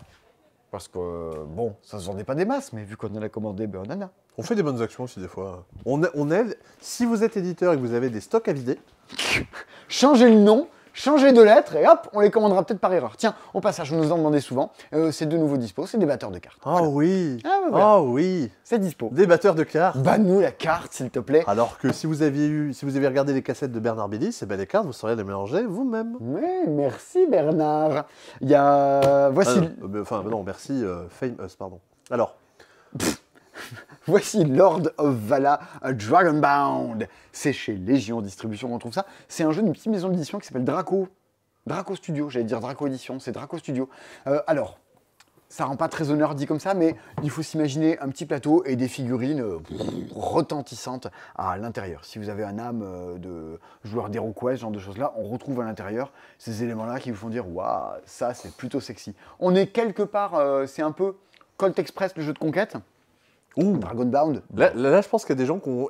leurs oreilles c'était un peu éteintes, et là, elles se sont redirigées vers la vidéo en disant « Oh, qu'est-ce que c'est que ça ?» Vous dites, il nous fait chier. Non, mais voilà. tu peux nous reparler un peu de ce Rostrerache? Ah, c'est très intéressant. C'est vrai. Je pourrais vous On a parler. appris un peu à te connaître. Un fun fact sur Simon. Un fun fact, il mange des kilos de surimi chaque jour. Faudrait que t'estimes le nombre de kilos de surimi que tu manges à l'année. Ouais, ça doit approcher la tonne. Plutôt que d'installer BGStat, tu devrais installer Surimistat. Ah non, ça ferait 3 kilos par jour. Non, je dis des conneries. Alors, Lord of Vala. Bien. Jeu de contrôle de territoire. Vous devez vous déplacer, contrôler des endroits sur la map, activer des cartes qui font marquer des points et être le premier qui marque 10 points. Bon, on est d'accord là-dessus? Tout à fait. Tout va bien. Chaque fois qu'on va jouer, on va donc programmer ce qu'on fait. Il y a une carte qui est un événement qui est posé au centre de la table. Bien. Et chaque fois qu'on va jouer, on a des cartes en main qui sont les actions qu'on va vouloir jouer. Est-ce que je me déplace? Est-ce que j'active un territoire? Est-ce que je déclenche un combat? Eh bien, je vais rajouter une carte face cachée dans la programmation. Puis Sébastien, tu vas rajouter une carte. Puis un autre va rajouter une carte. Puis moi, je vais rajouter ma deuxième carte, puis 3 cartes. Et on y rajoute comme ça au fur et à mesure. À un moment, tu peux dire non, j'ai rien de rajouter des trucs, j'ai plus envie de programmer. Parce qu'on va prendre ce paquet, on va le retourner. Et maintenant, on va regarder quelle carte a été jouée. D'abord l'événement, puis après ma carte 1, la carte 2 de Sébastien. Moi, quand je les ai joués dans un ordre en me disant je vais me déplacer là-bas, je vais faire telle action sur ce plateau, puis après je vais aller là, puis je vais attaquer machin. J'ai essayé d'anticiper, mais je ne sais pas ce qu'ont prévu les autres. Est-ce que ça va réellement se passer comme ça? On est sur un jeu de lutte de territoire qui est, somme toute, vous avez plutôt compris si vous avez déjà joué à Colt Express, assez accessible et plutôt friendly. Indépendamment. Ouais, quand on voit la taille de la boîte, Ouais, la tête que ça. ça fait super peur. Et tu vois, le livret de règles fait 26 pages. Bah en fait, la règle fait 2 pages. C'est vous mettez vos cartes, Bah oui, mais vous résolvez vos cartes, et vous récupérez vos cartes. Et Mais après, on détaille comment ça se passe un combat. il y a un machin. petit côté TPE de 3e. Bah Ouais, j'ai fait un dossier de 50 pages. Ouais, vas-y, montre-moi. Ok, c'est écrit en Arial, 18 et gras. Ouais, mais 50 pages. Mais c'est pareil pour les règles. En fait, ça fait 26 pages. Mais il y a des pages qui sont à moitié bouffées par des illustrations, des exemples. Donc en fait, il faudrait avoir une mesure, tu sais, du nombre de caractères vraiment que fait la règle. Mais on le fera dans notre émission justement sur l'analyse littéraire de règles. Ah, vous devez faire une émission sur la liste littéraire de règles, tu m'en avais parlé de ça. Non, mais c'est avec toi. Je sais pas, comment ça s'appelle le masque et la plume. Ah ouais, il faut trouver un jeu de mots pour ça. Hmm. On trouvera. Bien, et bien dans le Valorant là-dedans, il y a quand même une astuce majeure. Vous avez des joueurs qui vont incarner des chevaucheurs de dragons et des joueurs qui vont invoquer des dragons avec leurs figurines. Oui, je sais plus comment c'est le terme. C'est pas chevaucheur de dragon. Ouais, c'est pour Bah, ça que attends, je pense que si on lise. Vas-y, tu peux continuer à parler comme ça. Pour l'instant, je cherche. Je chante une petite chanson entre temps. Eh ben, ça n'est pas écrit. Un général. Ah, Un général valernien. I'm Scatman. Stibidibip. Histoire d'occuper. Eh bien, vous pouvez vous retrouver sur le même lieu et déclencher le fait que vous allez vous mêler entre vous. Et du coup, ce jeu, vous allez désormais pouvoir le gagner en équipe. Oh, ça veut quasiment dire tortue en LSF, là, ce que tu viens de faire. Oui, tortue de mer. Voilà. Voilà, ça se dit comme ça. Histoire de pouvoir gagner ensemble. Le jeu va se perdurer pendant une dizaine de tours jusqu'à quelqu'un marque 10 points. Ou si quelqu'un est mort, ça va déclencher aussi une fin de partie, il me semble. Et on va regarder Ouais. qui... Ouais, que quelqu'un est mort, on te dit pas non, on jouera pendant encore 30 minutes et toi, tu vas faire des gâteaux. Non, la partie, elle s'arrête. Mon record, c'est une partie de risque où quelqu'un nous a regardé jouer pendant 4h15. Je pense que ma partie de Nemesis, j'ai dû regarder les autres jouer pendant facilement 1 heure. Ah, il faut qu'on joue à Nemesis Lockdown. Ah, c'est vrai. Ouais, j'ai mis un vent à Bertrand l'autre jour, on devait jouer ensemble, j'étais pas dispo. Un bervant. Oh non, Parce c'était qu'on finissait l'inventaire. Bien, voici donc ce qu'est Lord of Vala. Donc un truc qui propose un Colt Express en version on se bataille, on peut faire des alliances avec un matériel qui envoie du pâté. Voilà. pâté de dragon. Ça te met un bon résumé? Ouais, tout à fait. Bien, de Ouais, chez tout à fait. Legio Distribution également. Ce n'est pas le seul jeu qui sort cette semaine. Voici un autre jeu qui était assez... on nous l'a pas mal demandé ces derniers jours parce que Eh oui. il fait partie de la lignée des jeux qui avait été inauguré par un jeu dans lequel on propulsait des kiwis sur un plateau. T'avais joué à ça ou pas? Ah non. Pour moi, c'était dans la lignée de Dodo's Riding Dino. Dodo's Riding Dinos. J'ai dit kiwi, Oui, je voulais dire dodo. oui, oui. Des fois, on mélange ces mots-là. Va au kiwi. Non, va au dodo. Ah, j'étais presque. Dodo, non. Kiwi Showdown. Kiwi Showdown. Ouh. Qui a du caca kiwi collé? Ah non. Non, Collé version au dodo. française. Un jeu de Detectable Games, New Sapiens. On est sur un jeu de sumo, j'ai envie de dire. De bataille de sumo, un abalone des kiwis. Bah voilà. Hein. Je Voilà. pense qu'il en faut pas plus. Bonne soirée, mesdames et messieurs. Bien, voici comment va marcher le jeu. Votre but va être au cours de ces 4 manches, si je dis pas de bêtises. 4 saisons comme 4 Vivaldi. saisons. Le printemps, l'été, l'automne et le truc Et avant le printemps. Et le kiwi. Chaque fois que vous allez jouer, vous allez donc avoir un petit paquet de cartes, des cartes en main, et vous allez dire, première action, je vais jouer ceci, bien. L'autre joueur va jouer sa carte de la première action, etc., etc. Puis vous allez faire la carte de la deuxième action, puis la carte de la troisième action. On va jouer 3 cartes chacun. Ben, rien de bien compliqué. Des cartes qui nous permettent de déplacer le kiwi sur le plateau. Je déplace mes kiwis sur le plateau. Des cartes qui vont permettre de nourrir vos kiwis. Ah oui, ça a une flèche qui va dans le bec. Exactement. Vous allez utiliser vos fruits pour faire grandir vos kiwis. Et vos kiwis vont devenir des kiwis de 2 ou des kiwis de 3. Ou des kiwis de 4? Non, ça n'existe pas des kiwis de 4. Comment ça? Les kiwis de 4, bah, ça explose. Celui qui nourrit un kiwi jusqu'à 4 le fait péter. Et vous pouvez très bien nourrir les kiwis des autres pour les faire péter eux. Oh, fais-moi péter le kiwi. Fais-moi péter le kiwi. Bien, quand vous faites péter votre kiwi, vous allez propulser tous les gens qui sont sur la case, sur les cases adjacentes. Ça sonne bien comme nom, péter le kiwi. Péter le kiwi. Comment vont les Canadiens qui me regardent? Et vous allez donc exploser tout le monde à travers ça. Et faire bouger les gens alors qu'ils n'avaient pas prévu et faire dégager du plateau des joueurs. Donc avoir des kiwis de 3, c'est bien, parce que vous, il y a une action qui consiste à se déplacer et à pousser les gens. Évidemment, quand vous êtes 3, vous pouvez pousser et dégager les autres facilement. Mais à vos risques et périls, ça risque de se retourner contre vous, on risque de vous faire péter la gueule. Gros, ce qui va se passer, c'est que vous allez avoir, au fur et à mesure du jeu, des petits jetons comme ceci, qui sont, j'allais dire, des missions secrètes, qui vous indiquent les lieux sur lesquels vous allez pouvoir marquer un point à la fin de la manche si vous êtes dessus. Donc là, par exemple, le vert, hop, ça désigne tous les petits terrains de couleur vert. Donc vous devez contrôler un territoire vert pour pouvoir dire « Ah, c'est la fin de la manche, je contrôle un territoire vert, je l'avais sur ma mission secrète ». Mais pour ça, il faut être plus présent que les autres. On comprend bien que l'histoire de dire « Je me déplace, j'y suis, pousse-toi le lac, je m'y mette » a commencé à avoir une certaine importance. Sur 4 manches, vous allez pouvoir en jouer un à la fin de chaque manche. Donc vous allez faire un point à la manche 1, un point à la manche 2, un point à la manche 3. À la fin de la manche 4, par contre, tout ce que vous avez, ça peut marcher. Ah ouais, mais du coup, il faut avoir anticipé et pas s'être trop fait pousser, quoi. Ouais. Et à la manche 4, c'est là où tu vas dérouler. En plus, à chaque fin de manche, il y aura des petites missions. Par exemple, celui qui a le plus de kiwis qui sont tous seuls et isolés va gagner 2 points. Tous les autres joueurs, eux, vont piocher une petite mission secrète. Ah, d'accord. À la manche 3, cet événement-là veut dire qui a le plus de kiwis sur les cases de champs de blé. Et bien celui-là va marquer un point. Tous les autres vont devoir perdre un de leurs kiwis. Ah, d'accord. Et ça, évidemment, ces petits événements, elle sera jamais la même à chaque partie. On a donc, voilà, un jeu dans lequel on va se retrouver sur un plateau à pousse-toi le lac, je m'y mette, en plus. Et c'est là où quand même le jeu commence à avoir un truc qui change de ce qu'on voit d'habitude, qui lui change d'ici d'habitude, et qui propose un jeu avec des éléments un peu plus... qui sortent le jeu un peu de son abstraction de jeu un petit peu tactique. La construction de bâtiments. Vous avez des cartes qui permettent de construire des bâtiments. Vous allez venir poser sur le plateau, et qui chacune d'entre elles, en fonction aussi également de vos personnages, vont vous donner des compétences particulières, de la production de fruits, parce que vous ne les faites pas grandir comme ça, vos kiwis, il faut quand même un peu produire tout ça, et qui va venir un peu vous apporter... une asymétrie, bon, c'est un peu le mot en vogue, des petits pouvoirs spéciaux, des capacités que n'ont pas les autres au fur et à mesure du jeu. On est donc sur un jeu de baston de plateau qui joue de 1 à 4 à partir de 14 ans pour des parties d'environ 60-90 minutes. Bah oui. Avec des kiwis. Et encore un jeu de Draco Studio. Et voilà.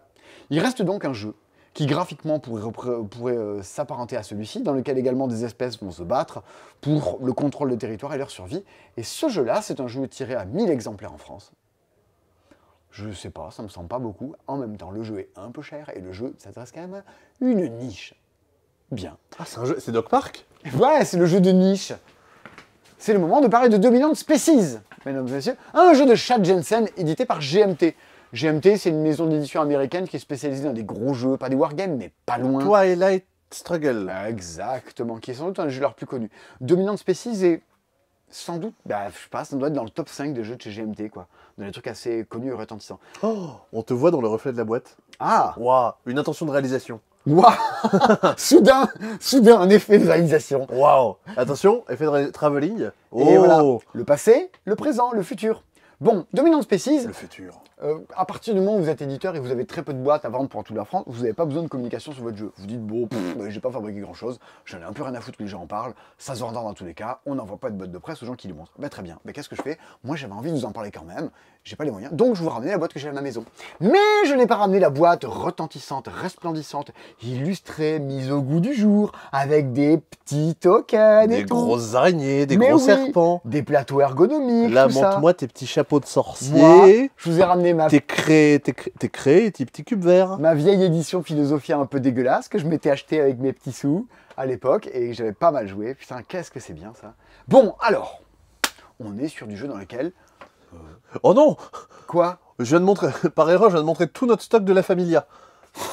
Non, cache! Les gens ne doivent pas connaître les stocks du passe-temps, ce sont des données sensibles. Mon Dieu! Alors, Dominant Species, on est sur des jeux dans lesquels ça cogne. Votre but, vous incarnez une espèce, vous devez et la faire survivre et faire en sorte que ce soit l'espèce dominante. Si vous aimez les jeux dans lesquels tout est réglé au poil de cul et dans lesquels jusqu'à la fin, vu que vous avez bien joué, vous allez gagner à la fin, c'est pas Dominant Species. Dominant Species, c'est cruel. Dominant Species, tout le monde peut se liguer contre vous pour vous péter les genoux et ça a de fortes chances de pouvoir marcher. C'est plein de rebondissements, de coups d'éclat, ce qui fait des parties assez légendaires. Moi, je vote pour. Et je pense que Jean-Michel Grosjeu vote également pour Dominant Species. Moi, j'ai été plus malin. J'ai joué les serpents, du coup, tu ne peux pas me casser les genoux. Tu ne sais Car je n'ai pas de genoux. Tu n'es pas... c'est toi qui viens d'inventer ça? Oui. J'achète les droits. Bien, voici les différentes espèces que vous allez pouvoir incarner. Alors, encore une fois, je vous montre une vieille version vieille et dégueulasse. La nouvelle édition est beaucoup plus pimpée que ça. J'ai cherché voir s'il y avait vraiment des variantes de règles, des grosses modifications de règles, mais j'ai pas trouvé. S'il y en a, mes excuses, vous aurez 90% sans doute de la vérité de ce qu'est Dominant Species. C'est ce que vous allez pouvoir le jouer maintenant. Avant, ça coûtait 65 €. Désormais, ça en vaut 85. Oui, mais c'est joli. Oui, mais l'inflation. Oui, mais moi de mon temps, j'avais des oranges à Noël et j'étais très content. Oui, eh ben écoutez, mettez-vous un peu au goût du jour. Faut vivre avec son époque. Ou sinon, faut regarder ces news. Voici Dominant Species. L'installation telle qu'elle est faite au début, tout est déjà imprimé sur le plateau, c'est bien fait, c'est joli. Vous incarnez donc chacun une espèce. Ces petits cubes représentent... ouais, c'est pour dire un petit peu où est-ce que tu commences les installations de départ. Ces petits cubes représentent l'espèce. Ces petits cubes sont les ouvriers que vous allez poser sur le bord du plateau. Et ceux-ci sont les symboles de dominance, pour indiquer qui possède la dominance sur le lieu. Une notion dont nous reparlerons après. Figurez-vous que, aussi effrayant que soit le jeu, ça n'est pas tant que ça. Vous allez poser chacun votre tour des petits ouvriers sur les différentes cases qui sont ici. Sur les cases rondes, avec des petits yeux qui sont là. Tu vois? Et on va se poser. Je pense que je connais poser tout le monde. Voilà. Une fois que tout le monde a fini de se poser, on active les actions du début jusqu'à la fin. Hein? Ah, bah c'est Kailus. Si tu veux. Mais en plus, c'est tout con. Hein. C'est là, c'est ergonomique. Les actions sont là. Devant toi, tu as un plateau qui te rappelle quelles sont toutes les différentes actions. Régression. Ah, ça je connais. Initiative. Placez votre marqueur d'initiative vers la gauche. Bon, bah du coup, tu avances un peu dans l'ordre de résolution des combats, des actions, tout ça. Très bien. Adaptation. Alors, adaptation, c'est ce qu'il y a ici. Tu prends de la nourriture et tu la mets sur ton animal. Désormais, tes animaux, admettons que tu sois les arachnides. On embrasse tous ceux qui sont arachnophobes, des os pour vous. Tu vas pouvoir survivre dans les endroits dans lesquels il y a des crevettes et dans les endroits dans lesquels il y a de l'herbe à bouffer. Ah, oui, j'évolue en fait. Parce que voilà, si à la fin d'un tour, tu te retrouves avec tes espèces sur un endroit dans lequel autour il n'y a ni crevettes, ni herbe. Ah, ce qui est autour, c'est ce qu'on peut y bouffer. Exactement. Ok. S'il n'y a pas ça, ton espèce passe en extinction. Et tu dégages du plateau. Allez, casse-toi, salut. Et c'est fini, rideau, je remballe, je retourne chez moi? Bah ouais, mais bon, t'en restes d'autres et t'as moyen de faire pouper des gens. Mais ceux qui étaient là, salut. Ah, d'accord, c'est pas toute mon espèce qui Non, sort. non, non, mais ça va te piquer un peu les fesses. Picante. Cette histoire-là. Il faut s'imaginer que ce qui n'a pas été choisi part dans ce qui s'appelle la régression. Et dans ce qui s'appelle la régression, le tour prochain, ceux qui sont mis là vont être protégés, mais ça te demandera d'enlever de ta fiche les éléments qui sont sur régression. Ok, d'accord. Si ça n'a pas été pris, ça part là-dedans, et tout le tour d'après, boum, tout le monde va perdre une crevette. Ah oui, je progresse maintenant, je peux manger des crevettes, je régresse, je peux plus manger de crevettes. Et voilà, et hop, ça risque de mal passer pour toi à la fin. Ici, sur Abondance, tu vas pouvoir rajouter des éléments sur le plateau, pour rajouter de la bouffe à des endroits. Ah bah oui, parce que comme ça, je peux me déplacer, je peux aller... Et ce qui est dans désertification, c'est des trucs qui vont partir, également pour déplétion. Glaciation, tu vas rajouter de la toundra, qui va rendre le territoire tout nul. Et en plus, la toundra va faire que la bouffe autour va finir par disparaître. Je vous passe un peu les détails des actions. Mais ici, c'est ce qui va te permettre de faire apparaître des animaux. Ici, ce qui va te permettre de faire apparaître des nouvelles tuiles que tu as rajoutées sur le jeu. Et ici, ce qui va te permettre de déclencher des combats pour dire tu dégages du plateau, tout ça machin. Vous avez remarqué que sur le plateau, il y a déjà des animaux qui sont indiqués. Le serpent, lui, est protégé toujours une fois contre la régression. Quand c'est les sauterelles, elles ont toujours des trucs qui apparaissent partout. Quand c'est la migration, si vous incarnez les oiseaux, vous rajoutez plusieurs tuiles à la fois. Quand vous êtes l'araignée, vous commencez toujours le round de combat en initiant des combats à la place des autres. Vous avez compris l'idée. Et la symétrie. Et les singes ont plus de façons de survivre. Bien. Mais ce qui va nous intéresser, c'est marquer des points et tout ça. Bon.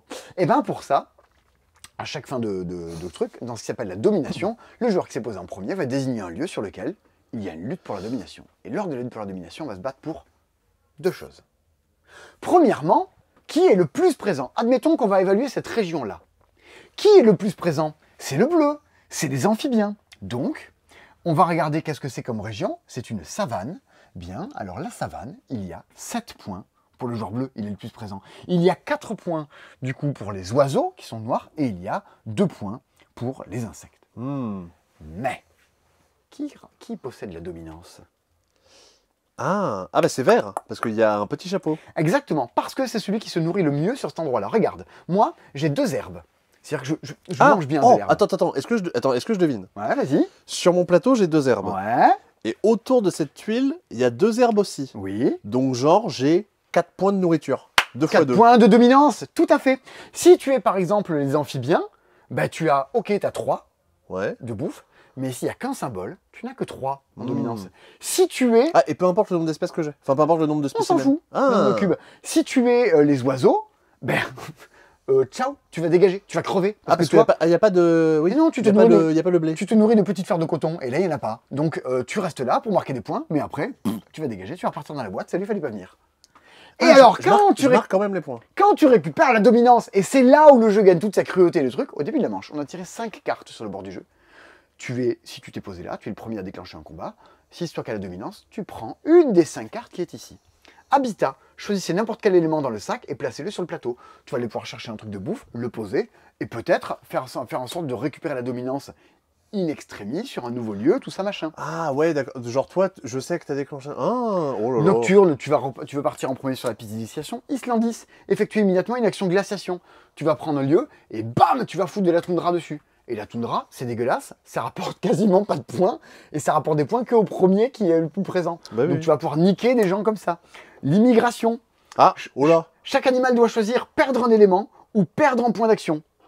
Coucou, j'ai un ouvrier en moins. Ou éliminer toutes les espèces sauf une sur chacune des tuiles du jeu. Donc comment? Mais oui. Et oui, bienvenue dans Dominant Species. C'est méga méchant. Ouais, ça t'as un ouvrier en plus. Donc autant te dire que c'est horrible quand t'as un... Catastrophe, choisissez une tuile, éliminez toutes les espèces sur cette tuile, sauf une. Éliminez une espèce sur chaque tuile adjacente. Bah, dans ta gueule. Autant vous dire qu'il peut t'arriver d'occuper les 3 quarts du plateau, et en fait, on te fout des glaciations, on t'enlève des bouffes, il y a une éruption volcanique. Là, tu repars à 0 avec ton espèce. Oh. Et c'est ça, Dominant Species. C'est bourré de rebondissements, de retournements de situation. C'est génial. On est sur un jeu qui joue de 1 à 6. Sachant que si tu joues à 2, si tu joues à 4, à 3, tu vas pouvoir prendre plusieurs espèces et les contrôler. Franchement, j'ai fait une partie à 2 où on contrôlait 3 espèces chacun. Là, tu sors les avirons et tu rames un peu. Idéalement, 4, 5, 6, c'est très très bon, Dominant Je Species. suis tellement sûr qu'on aurait pu jouer au cartel à ça. Mais dans oui, mon club bien de jeu. sûr. Ouais, c'est Il y a un nombre de complètement tours. l'état d'esprit. Il y a un nombre de tours. Plus la toundra, au fur et à mesure qu'elle apparaît, elle te pourrit les terrains, mais plus tu contrôles d'espaces de toundra adjacents, plus tu as de points aussi. Bon, il y a des trucs en cas d'égalité sur les animaux qui sont les plus grands de la chaîne alimentaire qui s'adaptent le mieux. Et là, tu as enfin une édition de ce jeu qui revient avec un matos un peu qualitatif et de luxe. Franchement, pour qui aime jouer à route, ce genre de truc-là, Dominant Species, c'est canon dans le genre. Mais, ben, c'est à la fois beaucoup de demandes de contrôle des actions dans lesquelles j'anticipe pour énormément d'éléments chaotiques à l'intérieur. Ça s'adressera peut-être pas à tout le monde, mais quand même, c'est très très très rigolo. Et c'est ce que Jean-Michel Grandjeu explique à la fin de sa vidéo. Alors, il a rencontré Marie Giordana et c'est devenu Jean-Michel Grandjeu. Ouais, c'est Jean-Michel Grandjeu. Ouais, okay. Marion Lay. En fait, il fait des TikTok dans lesquels il se maquille et dans lesquels il met en avant le John Company. C'est Jean-Michel Grandjeu. Et ben, c'est qu'en fait, ces jeux-là, c'est pas des jeux narratifs. C'est pas des jeux dans lesquels tu lis une histoire. C'est pas des jeux de rôle. Tu dis pas j'incarne l'oiseau et je vois au loin. Mais c'est un truc dans lequel la partie tu peux la raconter tellement il s'était arrivé de trucs à l'intérieur. Et à un moment j'étais leader là-dessus. Il y a la toundra qui est apparue là. Il y a une éruption volcanique qui s'est produite. C'est un générateur d'histoire et de vécu. Comme Dwarf Fortress. Ouais. Bon, mais ça, il n'y en a pas des caisses. Il y en a 1000 boîtes partout pour la France. Ça va disparaître. C'est un peu dommage. Mais bon, qu'est-ce que vous voulez? Vous avez vu le nombre de jeux qui sortent chaque année? Dominant Species. Même si j'adore, même si je l'ai chez moi, même si je trouve que c'est quand même beaucoup mieux pensé que pas mal de jeux qui sortent sur le marché, bah, je lui donne pas une espérance de vie très très longue. Qui, en dehors des gens qui regardent ses dispos, va entendre parler de Dominant Species? Si, je crois qu'il y a Dion Joue qui a fait une vidéo dessus. Il faudra que j'aille la voir. Je suis très curieux de voir ce qu'elle en a pensé. Ou ce que J'ai jamais trop regardé ce qu'elle a fait. Bah, c'est plutôt Parce sympa. que en fait, dans ma liste de vidéos à regarder, je sais qu'elle a fait une vidéo sur Essen. Et juste pour voir qu'est-ce qu'elle a repéré, qu'est-ce qu'il y a dedans. Bah, Et à écoute, noter- c'est plutôt chouette, c'est assez lumineux, je trouve ce qu'elle fait en termes de lumière, et ça a fait du bien. et en termes de. On raconte une histoire. Je pense qu'on peut faire. Je vais faire un erratum dans la vidéo. J'ai dit que La Familia, ça sortait en fin d'année chez Super Meeple. Alors je confonds avec La Granja. Oh, c'est la Granja. Parce que Eh oui. là, genre, la Familia, je les ai vus discuter, ils savaient pas du tout s'ils allaient le faire. Non, non, J'étais non, genre, non, non. ah, Non, non, ok. non, j'ai confondu. Bah, c'était là, et puis un mot qui finit par A. C'est Ah, pour pardon. Lacrimosa. C'est la Lambada, et ça sort durant l'été 92. J'ai Non. confondu, je suis franchement désolé. Voilà, désolé aux gens qui l'auront déjà dit dans les commentaires, mais où je me suis rendu compte de mon erreur pendant la vidéo. Et ça, c'est fort. Ça vous apprendra à pas regarder ces dispo jusqu'à la fin? Oui, bon, on a un métier, monsieur. On peut regarder, dire rien et n'importe quoi pendant 1h30 chaque semaine. Bon, il y a bien des gens qui arrivent. On embrasse Zoidberg. Ah, Bien, oui. on a dit plein de trucs, on a montré plein de jeux. Ouais. Et on pense que Trio se vendra plus que 2 millions de species. Mais si vous voulez faire mentir nos stats, faites-les démentir. En tout cas, voilà, on est sur... chaque éditeur cherche des long sellers, des trucs qui pendant des années feront jouer tous les Français. Et les Françaises et les gens à l'international. Eh ben, il se peut que ce soit Trio. En tout cas, on retrouve le côté petit jeu japonais, minimaliste, même si on peut derrière le côté japonais minimaliste des problématiques. Bon, eh ben, c'est très bien, c'est coloré. Tu as quelque chose à rajouter, Ouais, Sébastien? on a oublié de parler d'un jeu Ah ouais? qui sortait cette semaine. Ah ben c'est possible. Ouais, on a oublié de parler de Kites. Ah non, encore? Ça sort cette semaine. Mais non, c'est rupture de stock, il n'y en a plus. Ça sera animé au Festival du Jeu, on n'aura plus de boîtes. Si vous voulez récupérer des kites, il vous reste pas longtemps. Ça reviendra plus tard, mais pas de suite. Bon, on vous parlera des jeux qui seront le plus vendus dans cette semaine lors du C'est Dispo de la semaine prochaine. Ah ouais. Dans lequel tu vas te cogner une montagne de trucs parce qu'il y avait des choses qui sont en retard cette semaine et qui vont arriver un peu plus tard. Aïe, aïe. Voilà, franchement, la semaine où il y avait 10 jeux, c'est toi qui te l'as fait. Ouais, Et puis la semaine où il y en a 48, eh ben, c'est moi. ça tombe bien parce que j'ai passé la semaine à tourner des vidéos, j'avais pas eu trop le temps de bosser tous les jeux qui sortaient. Qu'est-ce que j'ai hâte de les voir, ces vidéos. Ah ah! Normalement, on est sur une date de diffusion fin mai, début juin. Les mains de jazz et c'est les minces, comment ils s'appellent? C'est les profonds dans l'insondable qui font cette Ouais, position-là. ils font exactement cette position-là. Bon, on a trouvé plein de trucs rigolos. Et Ouais. des vidéos, il y a des concours avec les éditeurs pour voir si ça arrive à faire 100 000 vues. Mais un jour, je vous dirai, bon, ça sort à grand renfort de clairons et de trompettes, et j'aurai besoin de vous, les gens parce que bon, c'est des trucs dans lesquels j'investis pas mal de temps, pas mal de ma passion pour les jeux. Et si vous voulez la diffuser autour de vous et nous soutenir, ben, ce serait chouette et rigolo. Ouais, Voilà. ça a l'air d'être Ça va être énorme. cool, bientôt. Ah oui, au fait, chaque semaine, des gens me demandent « C'est quoi le jeu noir et blanc qui est au-dessus du meuble qu'on voit apparaître à 17,33 ?» C'est Etherfields, mesdames et messieurs. Voilà. Pas du tout. Si. Non. Bon. Non, mais non, c'est le palais breton, là, le... Ah, tu penses qu'il demande lui? Mais c'est ça, Etherfields, je l'ai mis là-haut aujourd'hui. Ah. Bah oui. C'est un jeu de palais breton, mesdames et messieurs. Voilà, on lit tous les... Mais c'est vrai que c'est aussi un jeu noir et blanc qui est là-haut. Mais oui, je pensais que c'était Etherfields, et à chaque fois, les gens, je dis « Etherfields !» Non, Etherfields, je l'ai viré parce que regarde, hop, C'est ça que j'en recommande comme à ça chaque on fois. voit un peu les rayons. J'ai mis Terror sur Lakeview dans les jeux coop. En fait, Parce que la couverture, elle a quand même carrément de la gueule. on trouve que les jeux qui sont des jeux coopératifs, souvent, ont des couvertures noires, blanches, moches et tristes. Et que Ça, c'est beau. Oui, ça c'est très beau, c'est Simon Caruso, donc c'est forcément très très beau. Mais... Simon Caruso qui est très très beau aussi. Ben oui, tout à fait. Ce qu'il fait... Pour s'arranger un petit plan. Ah, on en reparlera. Alors, je crois qu'il vient à l'alchimie. J'espère. Bah, si c'est ça, j'amène mon couvercle de The Loop. Ah, trop cool, ça serait chouette. Il y aura Maxime Rambourg et Théo Rivière à l'alchimie. Oui. Ils seront dans mon appartement également. Oh. Et ben, en fait, on trouvait, juste pour vous dire, que les couvertures de jeux qui sont dans les rayons de jeux coopératifs sont souvent très noires ou blanches et que ça fait un rayon d'une tristesse infinie. Parce que tu as un rayon en noir et blanc. Donc, on essaie de mettre en avant des jeux qui, également, ont des couleurs qui flashent un peu, histoire de faire un lieu plus agréable. Ça ne nous empêche pas de dire « Ah mais ouais, je joue à Tainted Grail », mais histoire d'avoir quelque chose un peu plus d'harmonieux, hein, parce qu'on essaie de réfléchir à l'agencement de l'espace, les couleurs et les illustrations, pour être un lieu agréable et sympathique où le public à l'accueil, du lundi au vendredi, de 11h à 19h, et le samedi de 10h à 19h. Voilà, on embrasse vos chiens. Un terrier australien. Ouf. À bientôt pour de nouvelles aventures de C'est Dispo. Commandez-nous des jeux. Bisous, salut. Ah, il me reste encore plein de sauces sriracha. Je vais passer pour... Oh mon Dieu, les névroses.